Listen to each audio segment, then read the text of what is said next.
અમારો માત્ર કલેક્ટર સાહેબ પર એ જ હું હમણાં વિનંતી કરવાનો છું. મારી ઓફિસથી એમને મેલ પણ કરવામાં આવ્યો છે. જ્યાં પણ મીટિંગ લેવામાં આવે ત્યાં સીસીટીવી કેમેરા કાર્યરત હાલતમાં હોવા જોઈએ. ક્યાં તો મીડિયાના મિત્રો કાં તો એક લાઈવ રેકોર્ડિંગ કરનારો વ્યક્તિ હોય ત્યાં જ મીટિંગ લેવામાં આવે એવી હું વિનંતી કરું છું. કેમ કે 2.5 મહિના પહેલા આવી જ રીતના એક મીટિંગમાં મને બોલાવીને ખોટા સાજિશનો મેં શિકાર બન્યો છું. 80 દિવસ જેટલો મારો સેન્ટ્રલ જેલ વડોદરા ખાતે જેલવાસ પૂરો કરીને હું આવ્યો છું. તો દર્શક મિત્રો, તમે જે આ નાનકડી ક્લિપ જોઈ, આ ક્લિપ 100% સાચી છે. અને જે થંબનેલની અંદર જોયું હતું કે ચૈતર વસાવાને ધમકી પણ મળી છે, તો વાત એકદમ રાઈટ છે. બધી જ માહિતી આ વિડીયોની અંદર આપીશ, તે પહેલાં સબસ્ક્રાઈબ કરી લેજો. સૌપ્રથમ ક્લિપની વાત કરીએ તો ક્લિપમાં એવું કહેવામાં આવ્યું છે ચૈતર વસાવા દ્વારા કે મારી ગમે ત્યાં મીટિંગ હોય ત્યાં કોઈ પણ કાચનો ગ્લાસ અથવા કોઈ કાચની વસ્તુ ના હોવી જોઈએ. બીજા નંબરમાં કે સીસીટીવી કેમેરો હોવો જોઈએ.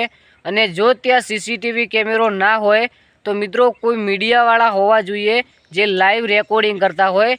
કારણ કે 80 દિવસ થઈ ગયા ચૈતર વસાવા જેલની અંદર હતા અને હવે બહાર આવ્યા છે.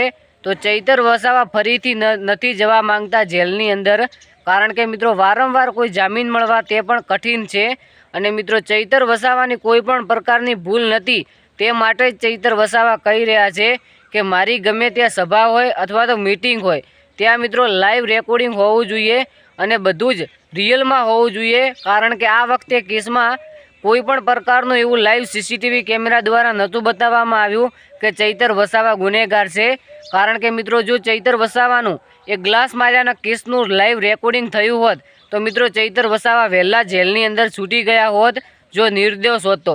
પરંતુ મિત્રો ઘણા લોકો કહેતા હતા કે સીસીટીવી રેકોર્ડિંગ આપો, પરંતુ ભાજપ સરકાર નહોતું આપતું. એનો મતલબ એ હતો કે ભાઈ સીસીટીવી કેમેરા નહોતું ત્યાં, એવું જ કંઈક હશે. કારણ કે મિત્રો ઘણા દિવસો પછી ચૈતર વસાવા જેલની બહાર આવ્યા છે. તો ફરીથી ચૈતર વસાવા જેલની અંદર જવા નથી માગતા, એમનો આ જ સંદેશ છે. અને ચેનલ પર નવા હોય તો કરી લેજો સબસ્ક્રાઈબ, અને વિડીયો જો સારો લાગ્યો હોય તો લાઈક કરી લેજો. મળશું એક જોરદાર નવા ન્યૂઝ સાથે, ત્યાં સુધી થેન્ક યુ.